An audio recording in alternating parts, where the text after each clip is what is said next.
One TV1. Bismillahirrahmanirrahim. Assalamualaikum warahmatullahi wabarakatuh. Semalam ini kan kita sama-sama ikuti debat ya. Dan saya kira, mohon maaf, saya sebelumnya sudah buat podcast dan saya bilang sepertinya gitu. Apakah nanti Prabowo akan dikeroyok oleh Anies dan siapa namanya Ganjar? Ternyata kejadian ya.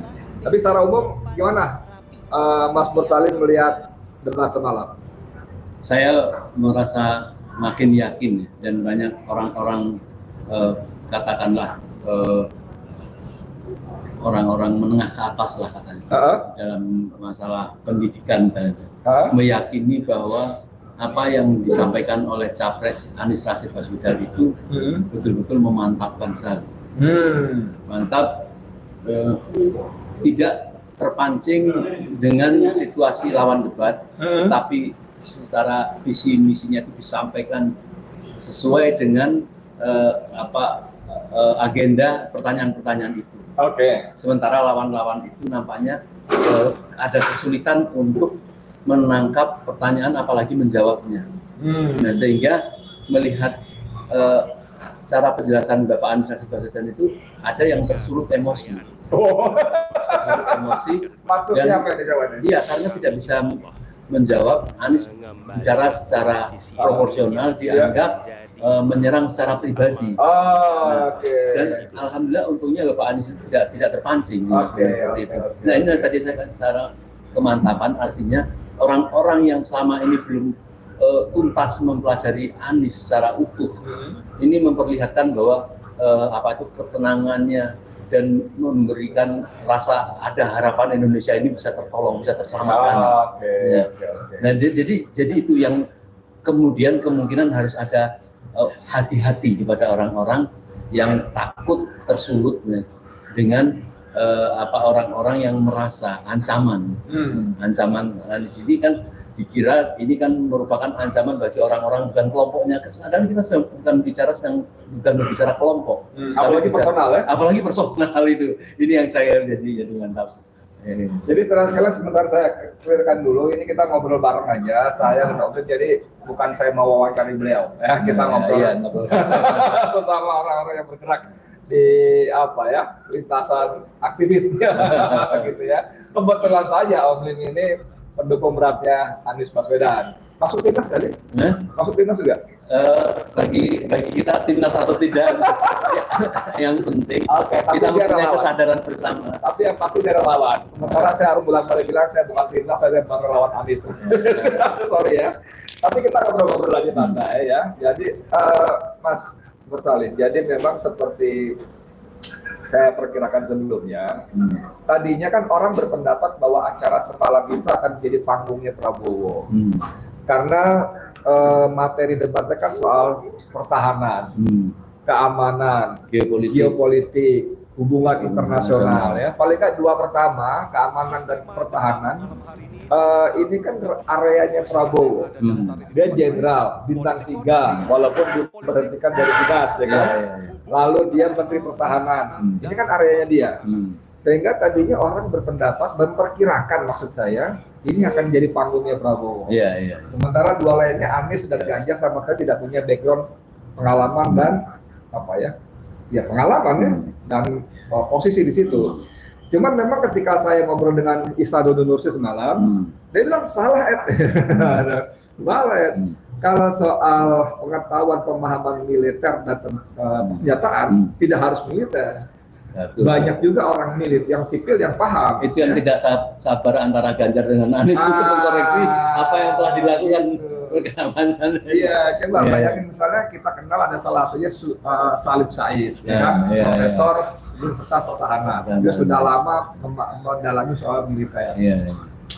Lalu ada perempuan yang sekarang muncul Nikoni, Rakendini, walaupun dia punya background industri militer kan.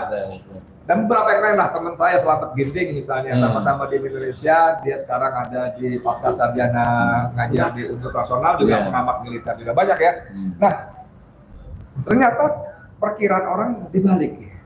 Yang semalam orang pikir awalnya akan jadi panggungnya Prabowo, justru jadi killing ground bagi Prabowo.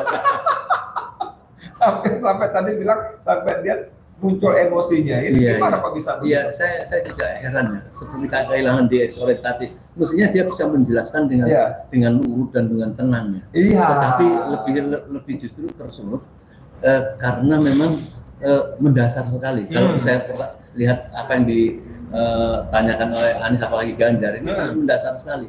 Dia tidak terpikirkan bahwa orang menanyakan bahwa pertahanan itu ternyata bukan hanya sekedar alutsista keamanan masyarakat di dalam pangan dan pendidikan dalam cyber bahkan secara sangat cerdik Anies menghajar bagaimana Kementerian Pertahanan pun websitenya kena ini. Dan sekali lagi Mas, kalau kita termasuk saya orang awam, tadi pun saya berpikir keamanan pertahanan itu alutsista, persenjataan, personil segala macam. Tapi justru kita bicara alutsista jadi blunder backfire buat Bowo. Karena apa? Ya karena tidak anggarannya tiba-tiba membengkak 61 triliun, ya kan? Belanja alutsista menjelang Pilpres. Orang dengan sangat gampang mengarahkan belanja ini kan ada kickbacknya, ada rente-nya. Kalau saya melihat bahwa orang kepengen tahu bukan hanya sekedar peralatan perang alutsista dan sebagainya ke pertahanan itu, tapi cara menggunakan dan siapa yang mengendalikan. Orang bilang masalah politik sehingga mereka tidak ada kepercayaan itu dalam penjelasan. Yang dituding itu seolah-olah mengapa bekas ada kecurigaan terhadap apa namanya bahasa Anies itu ada perantara middleman itu calo. Itu yang jadi. Dan memang industri pertahanan itu pengadaan pasti ada peran middleman. Kemarin juga Koni juga selalu mengarahkan ke situ. Padahal dia juga salah satu middleman. Middle woman.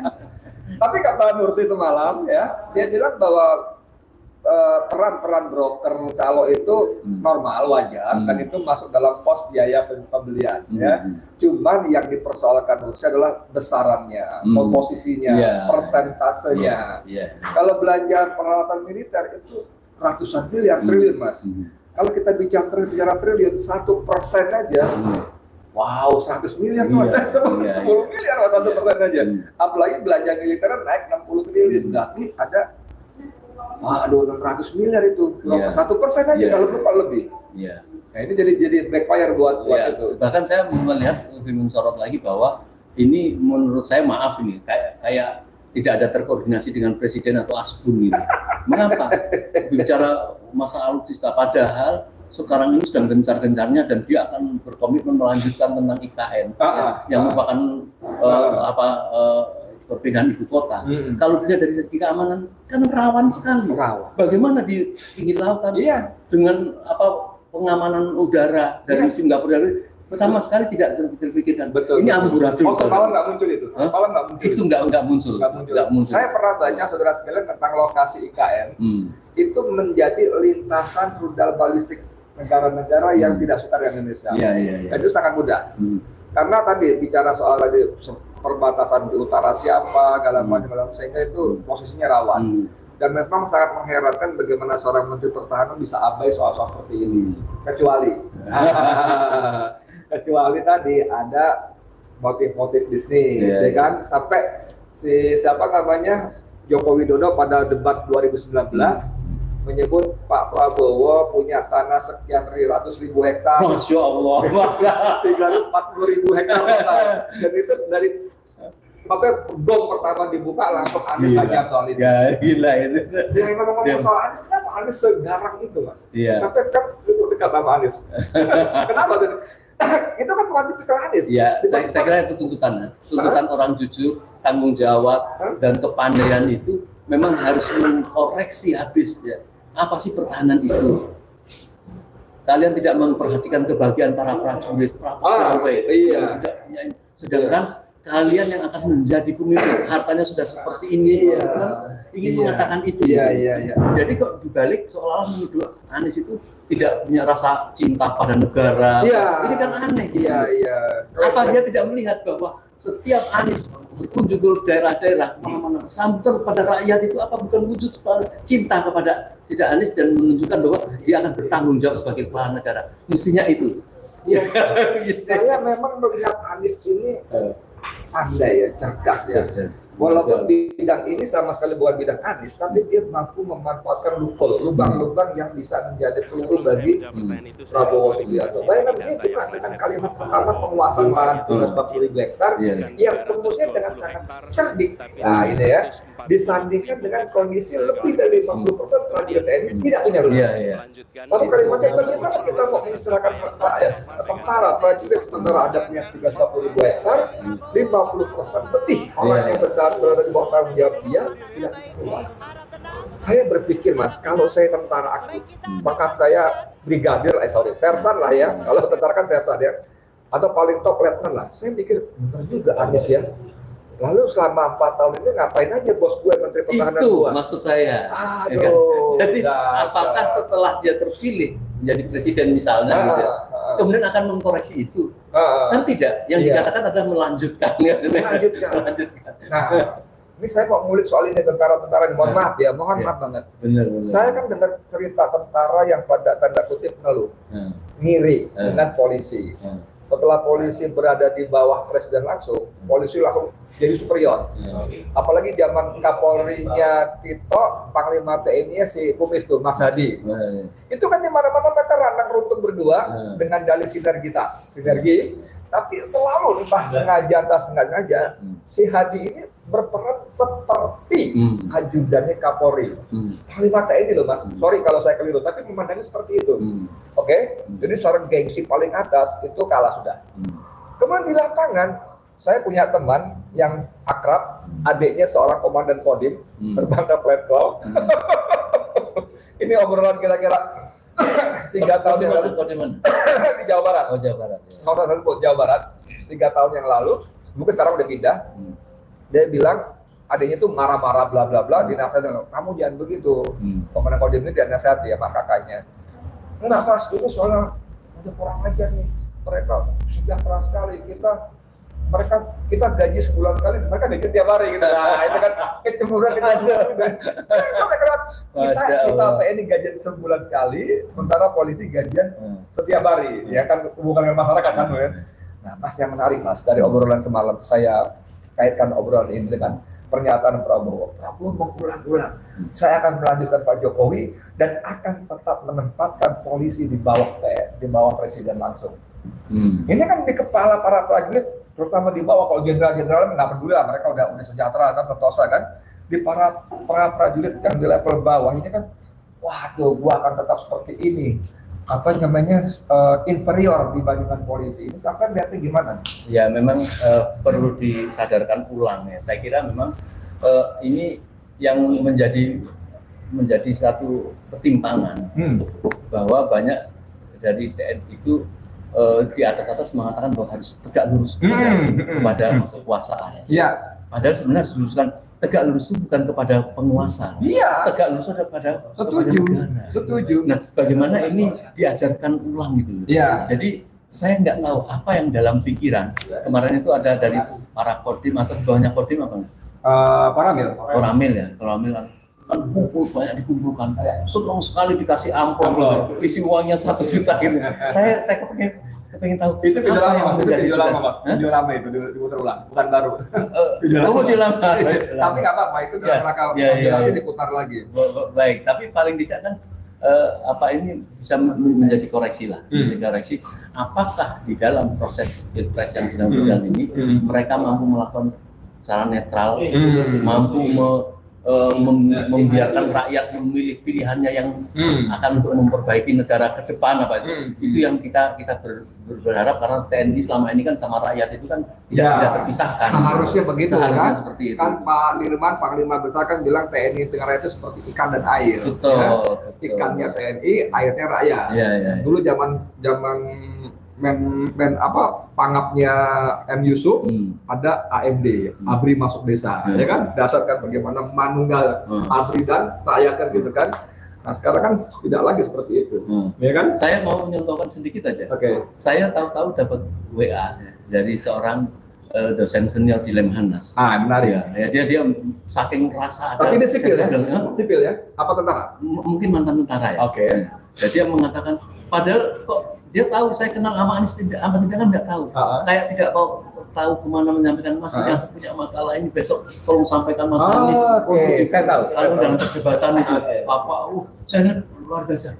Jadi saya bukan ingin melihat apa dia pihak orang Anies atau tidak, tapi rasa kecemasan rakyat dan sebagai orang itu cukup tinggi dan pengen menitipkan ini kepada Anies. Ya? Nah ini yang saya harapkan TNI itu bisa melihat ini secara lurus. Siang tadi Mas saya cerita, saya makan siang dengan seorang perwira menengah berpangkat kolonel aktif. Yang tadi sebelum kita ketemu ini. Dan dia cerita di bawah ini tentara begini begitu, intinya khawatir kalau Prabowo jadi presiden. Saya bilang gimana? Lu kan tentara, Prabowo tentara, lu masih seneng dong kalau enggak bang gini gitu. Gimana? Enggak, nanti dulu sebelum jawab itu saya tanya, Pak ini emang nggak khawatir? Loh, kalau saya nggak khawatir, saya berdoa gitu ya. Saya berdoa ya Allah jangan sampai Prabowo Gibran jadi presiden di Jawa Barat. Karena kalau jadi ini nakal pertanyaan. Oke, terus saya termasuk yang merasa cemas dan marah. Kita sebagai rakyat boleh marah. Bagaimana memaksa-maksakan Gibran itu? Iya. Kita tidak khawatir, dia bukan orang apa-apa yang mempunyai prestasi apa-apa, tetapi dilakukan secara dengan tidak adil seperti itu. Iya. Tidak fair ya? Tidak fair ya, sampai bisa menggerakkan MK walaupun mengangkangi.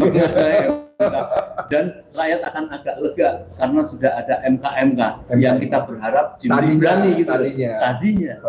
Ternyata ini kan tetap menggantung dan KPU pun tidak dengan gentle mengatakan bahwa kami sudah menerima keputusan dari MK dan kami menyatakan bahwa ini terjadi perubahan, itu tidak. Harusnya. Nah, secara hukum kalau saya melihat ini apa yang dikatakan mungkin ya, yang dikatakan di sini ini secara etika seperti itu gitu. Ya itu maksud etika ya. Ya itu maksud etika, orang melanggar hukum kan melanggar. Nah, ngomong-ngomong soal etika ini kan bukan serangan pertama. Pada debat pertama pun Anies masuk soal etika itu. Yang kemudian etika dasmu, etika itu kan jadi kita. Tapi memang itu menarik. Jadi bagaimana Anies menutup penjelasan kenapa dia kekeh dengan masalah etika, karena ini akan bicara seorang pemimpin tertinggi negara. Ya, bagaimana kalau seorang pemimpin tertinggi negara mengabaikan etika, mengabaikan nilai-nilai yang secara, mohon maaf ya kalau saya bilang sangat lucu, Prabowo pun setuju dengan begitu, tapi dalam omong-omongnya pada prakteknya nggak begitu. Nah, ketika Anies bermain terus kekeh dengan soal etika, Anda bisa lihat nggak bagaimana wajah Prabowo sangat nggak happy, dan itu puncaknya ketika acara salam-salaman dia langsung akhir. Itu sikap sama sekali bukan negarawan. Ya dong, orang salaman habis itu saya jadi persidangan Mas, persidangan saya dituntut oleh jaksa 4 tahun Mas, itu nasib saya, nasib keluarga saya. Tapi setelah hakim ketok palu sidang penuntutan selesai, saya datangin jaksa, saya salaman sama jaksa. Bukan, jaksa itu musuh saya. Saya membayangkan gini Mas. Itu dia tidak masuk balik kata kacir. Kalau saya lihat beda. Kenapa? Yang hebat advisernya.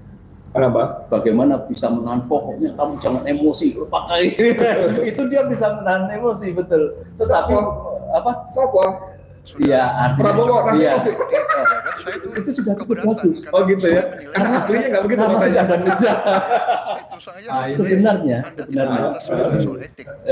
Sebenarnya akibat dari itu kehilangan kecerdasan kalau untuk menjawab itu saya yakin orang-orang yang masih dalam keadaan voting swing voter ya ini betul-betul berhasil. Iya, berhasil. Jadi memang betul kata beliau ini.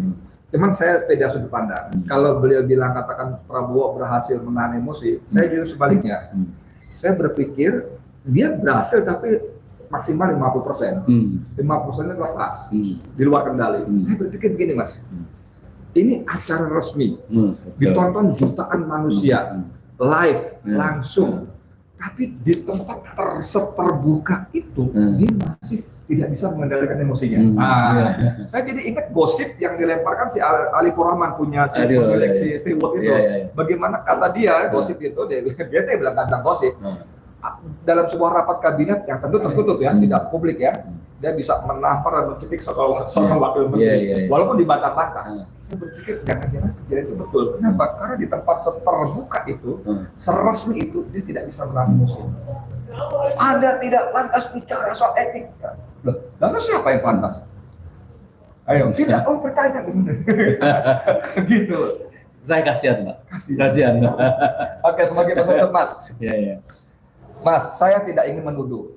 Saya yakin Prabowo negarawan, ya dong. Bahwa dia agak lepas kendali malam itu ya. Ya kita nggak bisa bantal. Tapi saya yakin selain selesai. Dia selesai, nggak ada hard feeling lah gitu, nggak ada dendam ya. Cuma Mas, ada cumanya nih Mas. Ada cumanya kan tidak seperti otomatis seperti itu sikap pendukungnya. Apalagi yang fanatik, ya.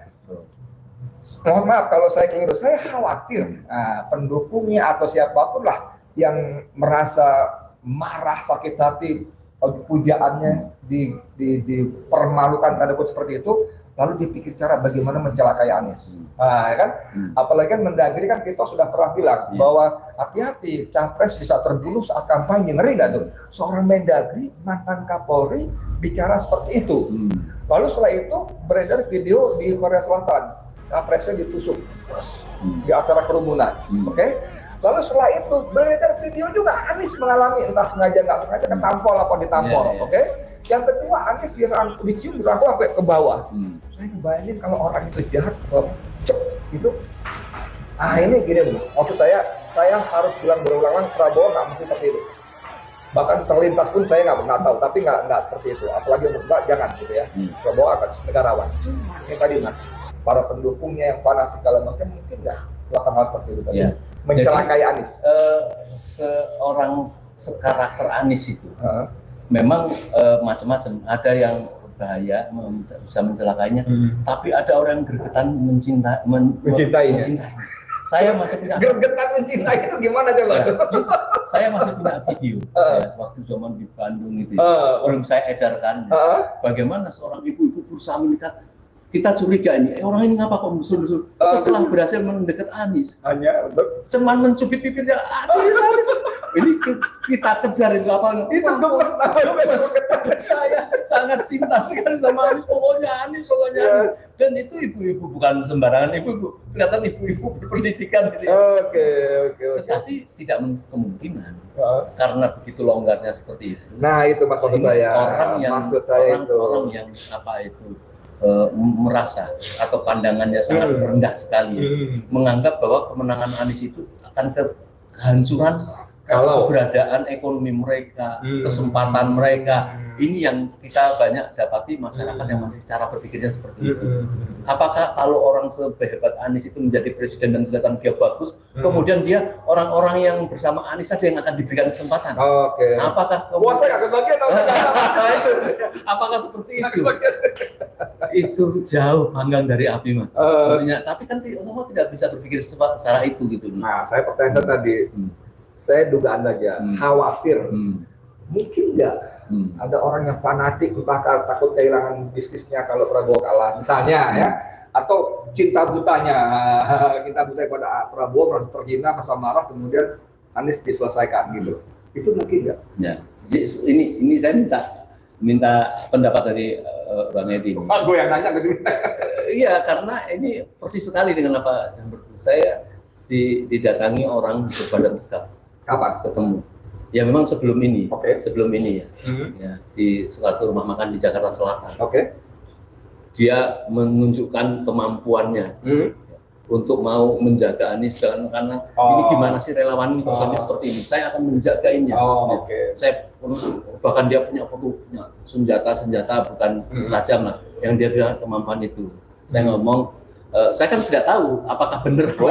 Saya tanya, insya Allah sementara ini Anies itu tidak ada kecurigaan terhadap itu. Tetapi memang kita berharap apabila sudah menjadi formal memang negara capres itu saya kira dengan standar saja. Iya, sudah ada pengawalan dari pengawalannya ini. Cuman Mas, tadi saya setuju bahwa begitu dia daftar dan resmi diterima KPI sebagai capres, maka negara memberikan pengamanan kepada para capres dan cawapres. Itu ini Polri. Tapi dari beberapa kali peristiwa tadi yang ditampol, yang dipeluk begini, ini kan saya mohon maaf kalau saya keliru, saya melihat longgar pengamanannya. Dan setelah pasca debat ini kan kekhawatiran saya menjadi lebih besar. Tentu timnas juga melakukan pengawalan, tapi kan sangat bukan disiplin. Apalagi ini ada tanggung jawab negara untuk memberikan pengawalan. Ini piye begini. Ya, inilah fungsinya timnas dari masing-masing paslon itu. Ada purnawirawan apa itu kan tentunya menjaga itu. Kan di tempat Anies dari Angkatan Darat, dari itu timnasnya.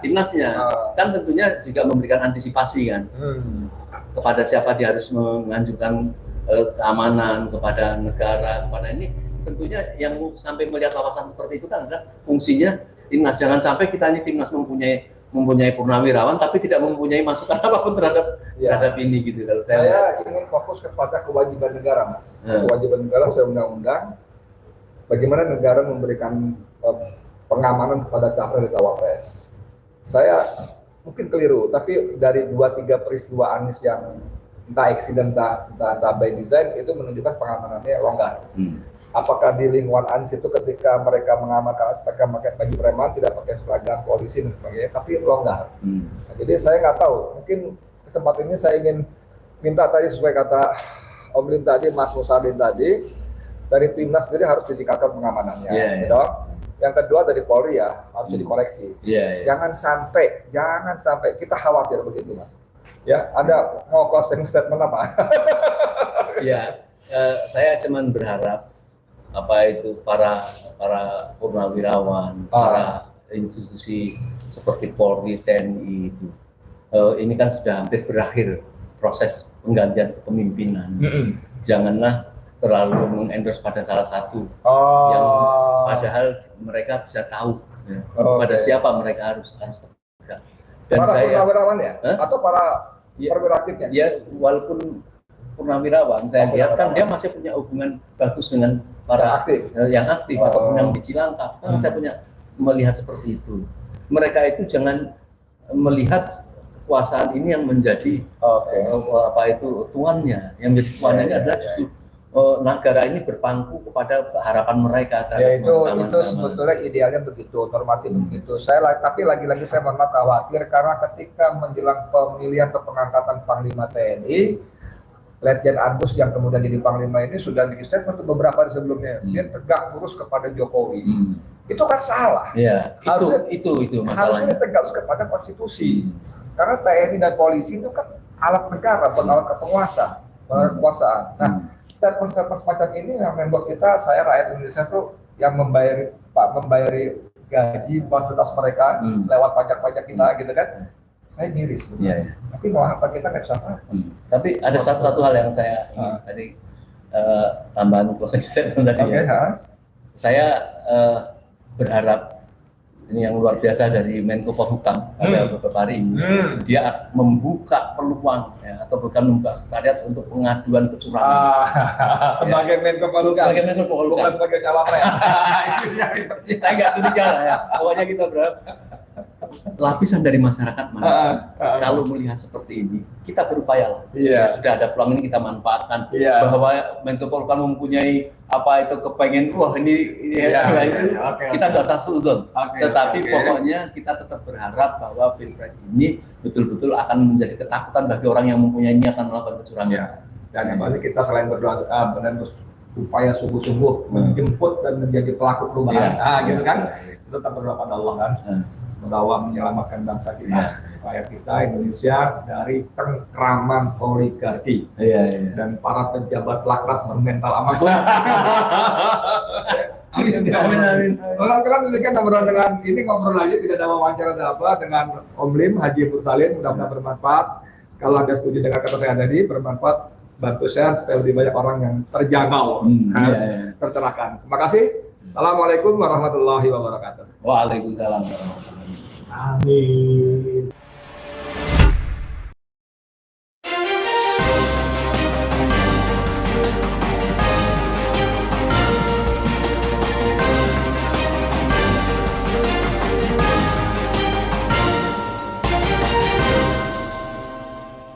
One Kawan TV 1.